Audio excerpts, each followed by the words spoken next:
पुराने समय की बात है, एक गुरुकुल था। वहाँ बहुत से बच्चे पढ़ते थे। गुरुकुल के आचार्य सभी बच्चों को शिक्षा के साथ साथ नैतिक मूल्यों के विषय में अवगत कराते थे।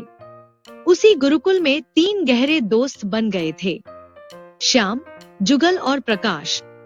तीनों की दोस्ती बहुत गहरी थी। पूरे गुरुकुल में उनकी दोस्ती के किस्से मशहूर थे। गुरुजी भी उनकी दोस्ती से बहुत प्रभावित थे। तीनों एक साथ रहते थे, एक साथ अध्ययन करते थे, एक साथ खाना खाते थे। उसी गुरुकुल में एक राजकुमार भी पढ़ता था। राजकुमार अपने घमंड में रहता था। वह तीनों को बहुत नीचा समझता था। एक बार आचार्य जी ने सभी विद्यार्थियों को बुलाया और सभी को एक छोटे से पहाड़ के पास ले गए। उसके बाद उन्होंने कहा, जो भी विद्यार्थी ऊपर तक चढ़ जाएगा उसे इनाम मिलेगा। सबसे पहले राजकुमार ने कहा, गुरुजी, सबसे पहले हमारा हक बनता है, हम पहले चढ़ेंगे। राजकुमार चढ़ने लगा। कुछ दूर चढ़ के ही वह फिसल कर नीचे आ गया। यह देखकर सब हंसने लगे।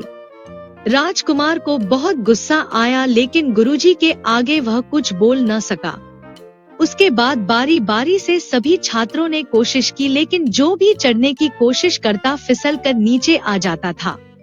सबसे बाद में उन तीनों दोस्तों का नंबर आया। तीनों ने आपस में सलाह की, श्याम देख, जुगल की पकड़ अच्छी है, वह चढ़ सकता है।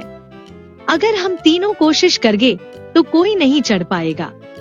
हम एक काम करते हैं, मैं और श्याम नीचे से सहारा देंगे। पहले तू मेरे कंधे पर बैठ जा, फिर जुगल तेरे कंधे पर बैठ जाएगा। इस तरह वह आधी दूरी तक पहुंच जाएगा।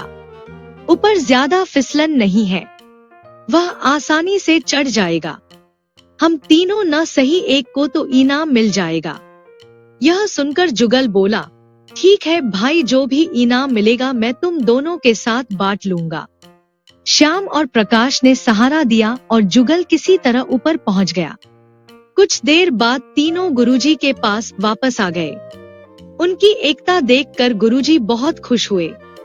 गुरुजी ने एक चांदी की डिब्बी दी और कहा, बेटा, जब मुसीबत में हो तब इसे खोलना। चांदी की डिब्बी लेकर तीनों वापस गुरुकुल आ गए। लेकिन अब समस्या ये थी कि उस चांदी की डिब्बी को बांटे कैसे। उन्होंने डिब्बी को एक जगह छिपा कर रख दिया। उसके बाद श्याम ने कहा, हम तीनों में से जो भी मुसीबत में होगा वह इस डिब्बी को खोल कर देखेगा। इसी तरह कुछ दिन बीत गए। एक दिन तीनों अपने गुरुकुल के अन्य छात्रों के साथ जंगल में जा रहे थे। चांदी की डिब्बी उन्होंने अपनी जेब में रखी हुई थी। तभी वहां डाकुओं ने उन्हें चारों ओर से घेर लिया। सभी छात्र बहुत बुरी तरह घबरा गए। डाकू उन्हें बंदी बनाकर ले जाना चाहते थे। तभी उनकी नजर राजकुमार पर पड़ी। राजकुमार को उन्होंने पकड़ लिया, जिससे वे राजा से मोटी रकम, सोना चांदी लूट सके। बाकी सबको छोड़ दिया। राजकुमार बुरी तरह रो रहा था। कोई भी उसकी मदद करने के लिए नहीं आ रहा था। जब वे राजकुमार को ले जाने लगे, तब श्याम ने चांदी की डिब्बी उनकी ओर फेंक दी। चांदी की डिब्बी में एक हीरा था। हीरे को देखकर डाकुओं की नियत खराब हो गए। वे उस बड़े से हीरे को पाने के लिए आपस में एक दूसरे को मारने लगे। मौका पाकर राजकुमार भागकर अपने बाकी साथियों के पास आ गया। वे सभी भागकर गुरुकुल पहुंच गए। उधर हीरे के चक्कर में सारे डाकू मर गए। राजकुमार ने श्याम, जुगल और प्रकाश से माफी मांगी। उसके बाद उन्होंने अपने पिता राजा को सारी बात बताई। राजा ने तीनों को अपने राजमहल में बुलाकर सम्मानित किया। जब वे वापस अपने गुरुकुल आए तो उन्होंने अपने गुरुजी से पूछा, गुरुजी, इतना कीमती हीरा आपने हमें क्यों दे दिया? यह सुनकर गुरुजी हंसने लगे और बोले, बेटा, वह केवल एक कांच का टुकड़ा था, जो बिल्कुल हीरे जैसा दिखता था। उसका कोई मोल नहीं था, लेकिन वह अनमोल भी है, क्योंकि उसने तुम सबकी जान बचा ली और तुम्हारे दुश्मन को सदा के लिए खत्म कर दिया। अगर तुम उसी समय वह चांदी की डिब्बी खोल कर देख लेते तो तुम उसे पाने के लिए आपस में एक दूसरे दुश्मन बन जाते।